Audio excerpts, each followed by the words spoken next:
after an incident at a local elementary school. The mother's post about this online has since gone viral.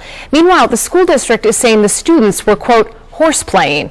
Our Alexis Wainwright spoke with those parents exclusively and shares their story tonight. Alexis? Well, Simone, I spoke with the parents who say they're angry, hurt, and confused, but they're also thankful that their son is still here. And tonight they're calling for transparency and answers from the Charles County Public School District. If you look at my son, he has marks under his eyes, like blood vessels. He still has bruises on his neck from being choked. It's hard to hide emotion as these two parents who don't want to be identified talk about their son. They're hoping for answers after they say their son was hung by a 4th grade student in the boys' bathroom Friday. He's traumatized. It's going to take time.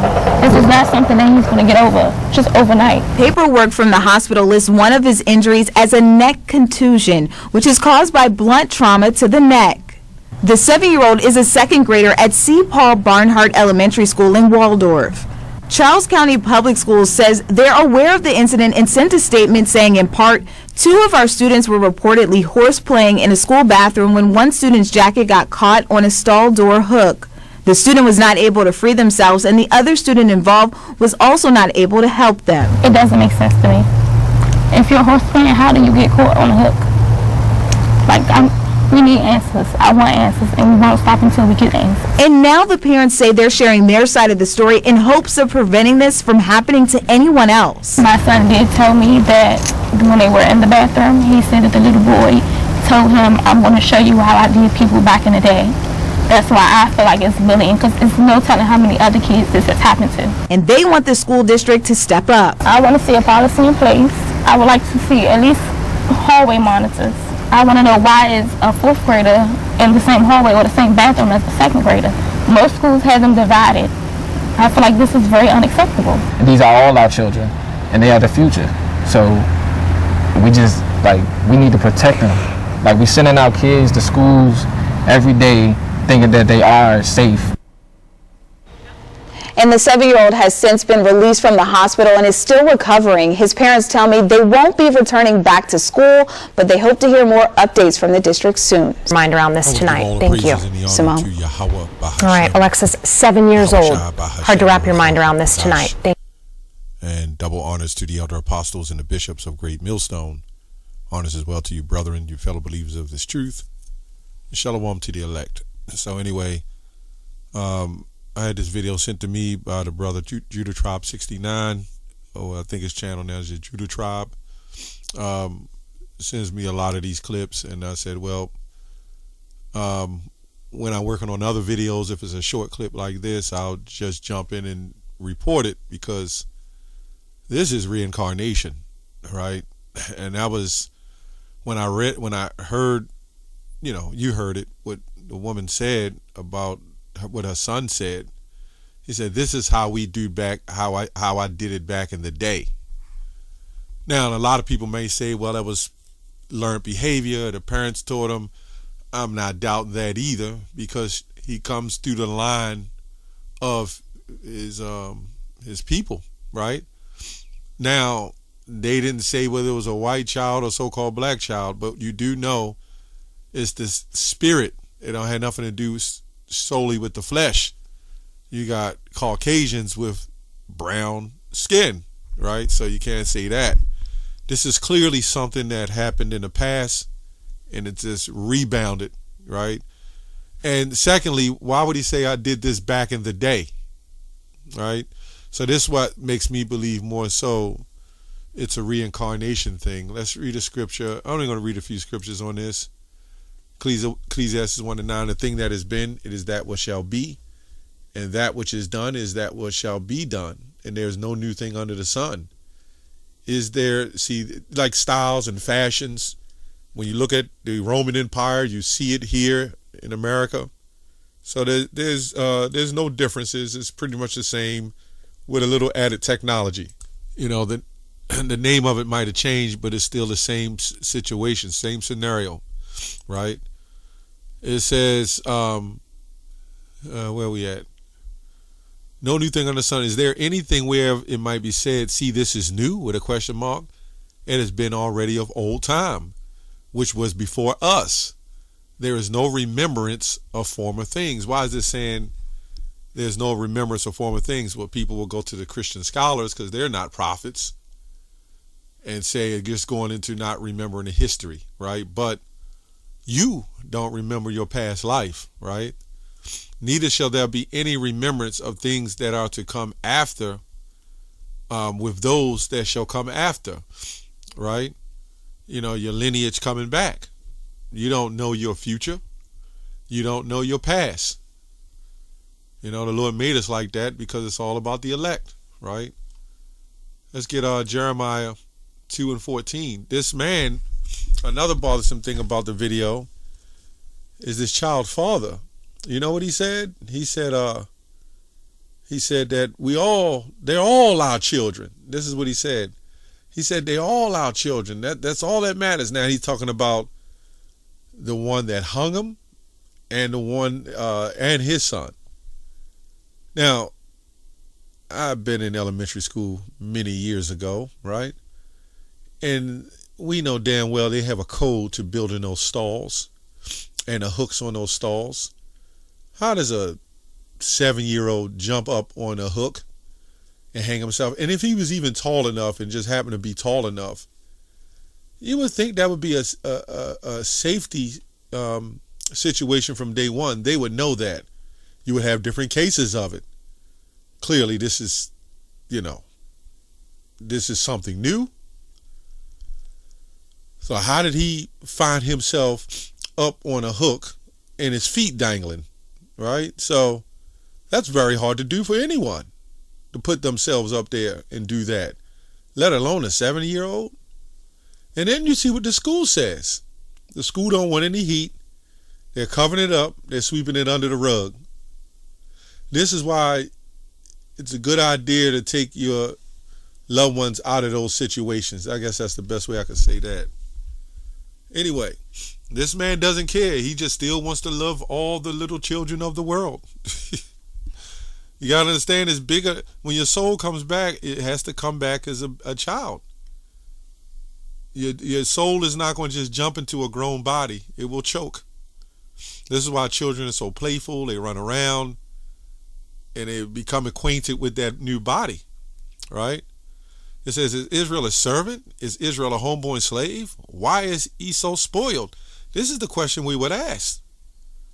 Why are we so spoiled to see this situation, and then us in the truth brings out the information of why these things are happening to us in Deuteronomy 28, right? And then going to Joel 3, showing the salvation and revelation, the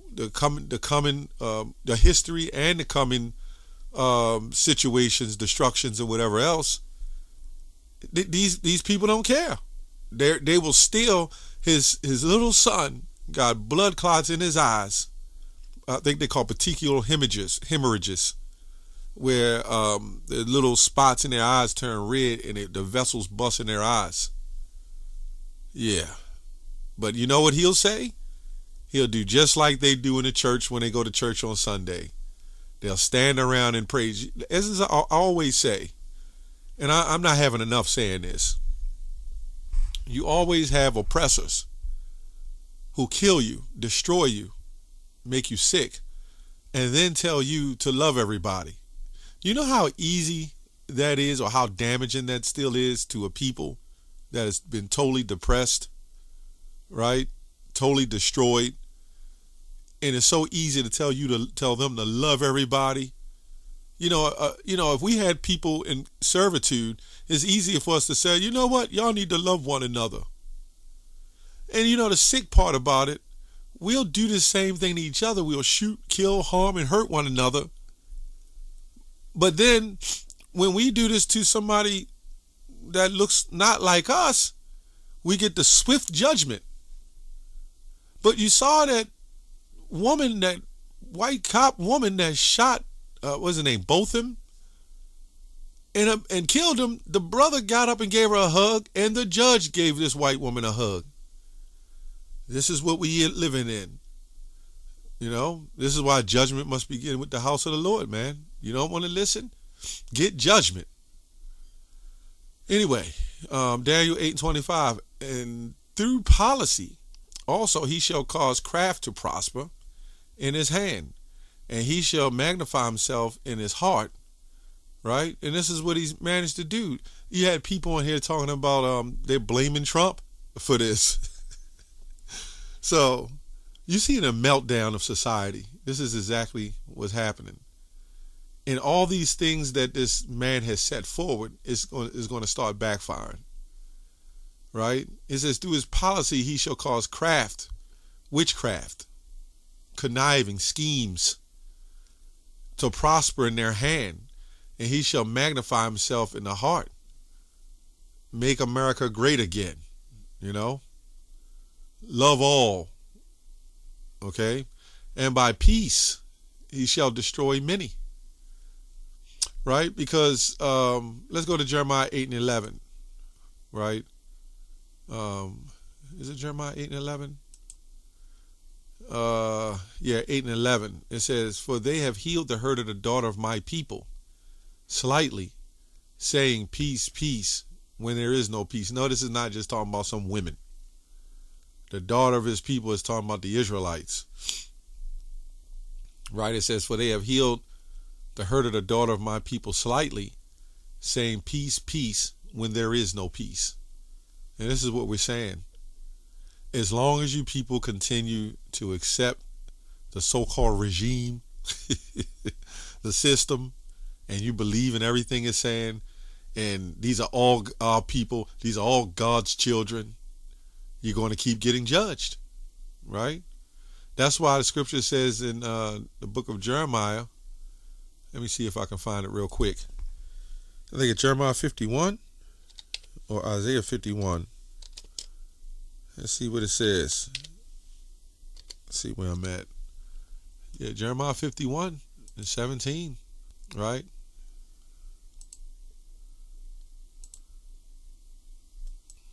It says, where am I at? I just lost it again. Awake, awake, stand up, O Jerusalem, which have drunk of the hand of the Lord, the cup of fury. Thou hast drunken the dregs of the cup of trembling and wrung them out. So we're going to go to dregs real quick. I went through this before, but you got to read it. It says, his anger is reeling and drains the dregs. Okay, it says the cup 6907. Just want to get a word out of here. There's no, it says bath refers to cup using a liquid. In the context of the Hebrew Bible is typically associated with ritual ceremonies, right? Importance in religious practices. That's pretty much it. Let me go back. Okay, it says awake, awake, right? That means wake up out of sleep.